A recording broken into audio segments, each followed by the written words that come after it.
India में opportunities और employment दोनों की ही कोई भी कमी नहीं है, लेकिन फिर भी आज इंडियन यूथ एम्प्लॉयमेंट को लेकर ही सबसे ज्यादा परेशान है। ये जॉब मिल क्यों नहीं पा रही है आखिर? जो इंडियन कंपनियां यहां पर रिक्रूटमेंट करती हैं वो इसके बारे में क्या कहती हैं पता है? वो ये कहती हैं कि इंडिया में यूथ की कमी नहीं है, लेकिन स्किलफुल, स्मार्ट, एम्प्लॉयबल यूथ की बहुत कमी है।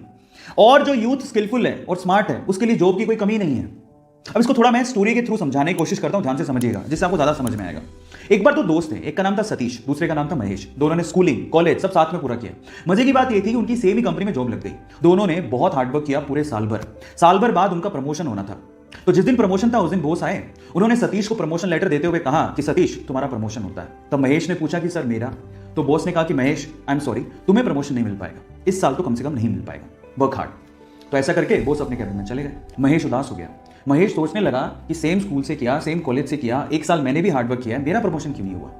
अब दिमाग में उस टाइम क्या बातें आती पता है? भाई यहां तो बटरिंग से प्रमोशन होता है। जरूर सतीश ने बटरिंग की होगी बॉस की और उसको गुस्सा आ गया। उसने सोचा मैं कल से नहीं आऊंगा।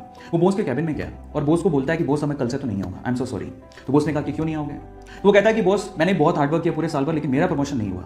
अब मुझे ऐसा फील होता है कि इस कंपनी में सिर्फ बटरिंग करने वालों का ही प्रमोशन होता है। मतलब वो डायरेक्टली सतीश पे ब्लेम लगा रहा था कि सतीश ने बटरिंग की है, लेकिन बॉस तो ये जानता था कि सतीश ने बटरिंग नहीं की है। सतीश ने वाकई में हार्डवर्क किया है, वो स्मार्ट है, महेश से स्मार्ट है। अब इस चीज को प्रूव कैसे करें? अब बॉस ने लगाया दिमाग, इसीलिए तो वो बॉस है। बॉस ने महेश से कहा कि तुम एक काम करो, मैं तुम्हें एक टास्क देता हूं, अगर वो टास्क तुमने कर लिया तो मैं तुम्हें सतीश से ज्यादा सैलरी दूंगा और प्रमोशन अलग से। तो महेश ने कहा ठीक है। तो बॉस ने कहा तुम एक काम करो, अभी जाओ बाहर, तो हमारे इलाके में पता करो कि आम कौन बेचता है। महेश गया, आधे घंटे बाद वापस आया और बोलता है कि आम एक्चुअली पूरे इलाके में, हमारे इलाके में थोक के भाव में सिर्फ एक ही आदमी बेचता है। तो फिर बॉस ने कहा महेश एक और काम करो, अब जाके पता करके आओ कि वो कितने रुपए किलो में आम बेचता है। वो गया, वापस आया, वापस आके बोलता है कि वो 50 रुपए किलो में आम बेचता है।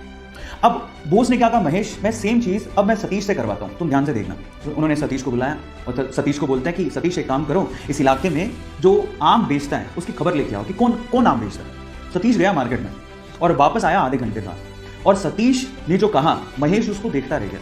सतीश ने कहा बॉस यहाँ पे आम सिर्फ एक ही आदमी बेचता है और वो 50 रुपए किलो बेचता है, लेकिन उसके पास टोटल 60 से 70 किलो आम है और वो एक साथ अगर हम खरीदे वो 40 रुपए किलो में दे देगा। और अगर हमने 40 रुपए किलो में वो 60 से 70 किलो आम बेच दिए और हमने अगर 50 रुपए किलो में से सेल किया तो हमें बहुत प्रॉफिट होगा। और आगे आने वाले समय में हम लोग आम में भी अपना हाथ आजमा सकते हैं, आम के बिजनेस में भी। अब आप समझिए कि सतीश और महेश में क्या फर्क था। आप समझ पा रहे हैं कि स्मार्टनेस और स्किल का क्या मतलब होता है? आज का यूथ इस फिलॉसफी पे जीतता है कि इतने में इतना ही मिलेगा। जब आप ये सोचते हो कि इतने में इतना ही मिलेगा, हमें इतना ही काम करना है, तो आपने प्रमोशन की आस पाल ही क्यों रखी है? और इस मेंटेलिटी के साथ आगे भी कहीं अच्छी जॉब नहीं मिलने वाली। आप जिस भी कंपनी में काम करते हो या फिर आप किसी कंपनी में काम करने जाओ तो एक बात याद रखना, अगर वो आपको 100 रुपए देते हैं तो आप उसे 50 रुपए का ही काम करके मत दो, उसे 200 रुपए का काम करके दो। एक्सपेक्टेशन से ज्यादा उन्हें अपना आदी बनाओ, उनकी रिस्पॉन्सिबिलिटीज उठाओ, उन्हें हद से ज्यादा काम करके दिखाओ। तब मैं आपको गारंटी लेता हूं कि फ्यूचर में आपको ना तो कभी जॉब की प्रॉब्लम होगी ना ही प्रमोशन की। यही सबसे अच्छा तरीका है।